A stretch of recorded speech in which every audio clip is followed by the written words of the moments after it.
ভূতের রান্না তো রোজই খাই, তাই বলছিলাম কি, আজ এই শুভ দিনে যদি একটু মানুষের হাতে রান্না হতো, বড় ভালো রাঁধেও। হ্যাঁ রাজামশাই, বড় ভালো রাঁধেও। বেশ তবে তাই হোক, তাই হোক, তাই হোক। রেঁধে ফেলে তাড়াতাড়ি মন্ডা মিঠাই রকমারি, ঝিমে গজা পুলি পেটে খাবো মোড়া ছিটে ফুটে, জলদি কর, জলদি কর, জলদি কর। এই সেরেছে। আর দেরি কিসের? চলো রেঁধে ফেলো চটপট। কতদিন মানুষের হাতের রান্না খাইনি, কি বলো? হ্যাঁ চলো চলো চলো চলো।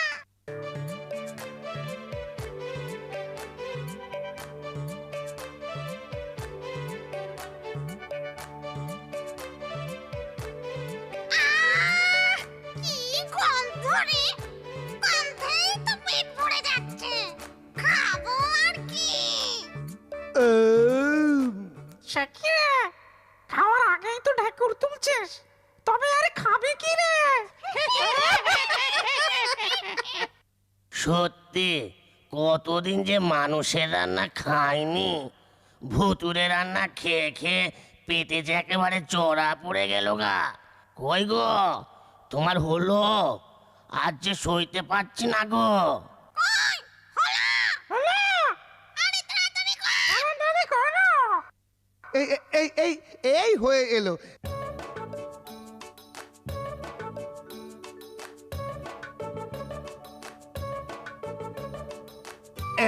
এই নাও রান্না তৈরি। বাবা, কত কি!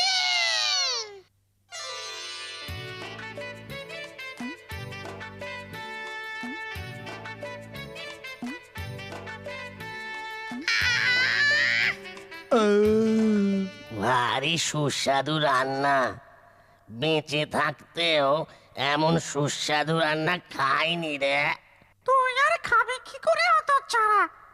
বেঁচে থাকতে তো বউয়ের ঝাঁটা খেয়ে পেট ভরাতিস। এই এই দেখ, বাজে কথা বলবি না, এই বলে দিলুম। এই ভরাতিস তো বল। এই, হ্যাঁ বল বল বল। এই, বাজে কথা বলবি না তুই। ওরে ওরে, থাম থাম থাম!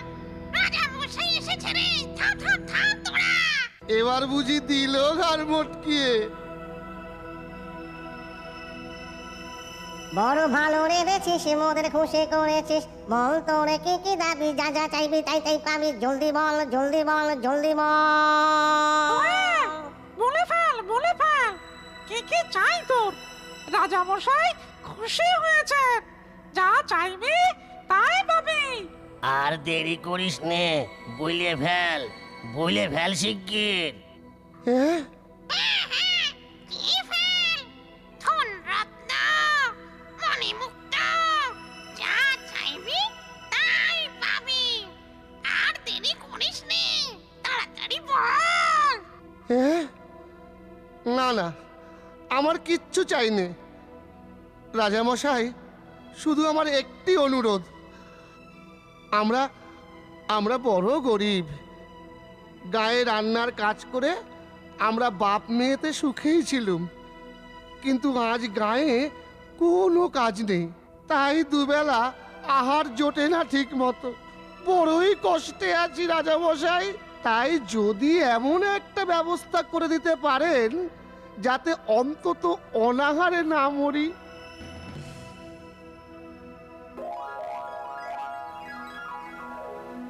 মাটি খানে সঙ্গে রাখ, খিদে পেলে সামনে রাখ।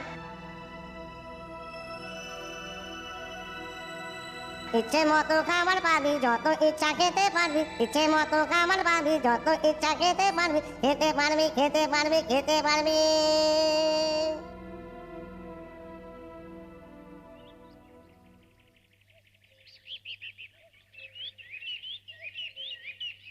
কই রে মা, কোথায় গেলি?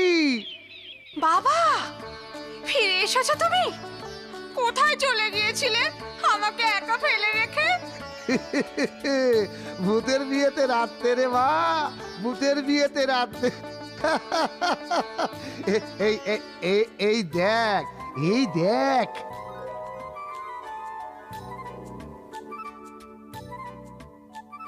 মহারাজ, এবার তুমি বলো তো, জগা ইচ্ছে করলেই যখন ভূতের রাজার কাছ থেকে ধনরত্ন পেতে পারত, তখন সে তা না করে কিছুই চাইল না, তার বদলে পেল কি? একটা বাটি, যা কেবলই তার পেট ভরাতে সাহায্য করবে। এটা কি তার বোকামি নয়? সে তো ইচ্ছে করলেই অফুরন্ত ধন রত্ন নিয়ে বাপ মেয়েতে সুখে শান্তিতে দিন কাটাতে পারত সারা জীবন, কিন্তু তার পরিবর্তে সে নিল সামান্য একটা বাটি। বেতাল, জগাই ইচ্ছে করলে ভূতের রাজার কাছ থেকে অফুরন্ত ধন রত্ন নিয়ে আরামে আয়েশ করে সারা জীবন কাটিয়ে দিতে পারত, এ সত্য। কিন্তু সে ছিল সৎ, পরিশ্রমী। অফুরন্ত ধনরত্নের ফলে তার মধ্যে কুড়েমি আসত। পরিশ্রম না করে বিলাসিতায় দিন কাটাত। সে বুঝেছিল জীবন ধারণের প্রথম চাহিদাই হল আহার, যার নিশ্চিত সংস্থান করতে পারলেই যথেষ্ট। তাই সে ভূতের রাজার কাছ থেকে সেটুকুই চেয়েছিল। এটা তার মূর্খতা নয়, বরং তার সততা ও দূরদর্শিতারই পরিচায়ক।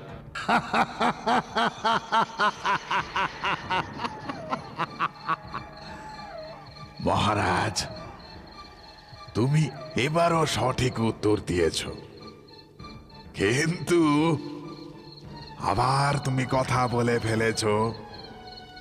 তাই শর্ত অনুযায়ী আবার আমি চললাম মহারাজ, আমি চললাম, আমি চললাম।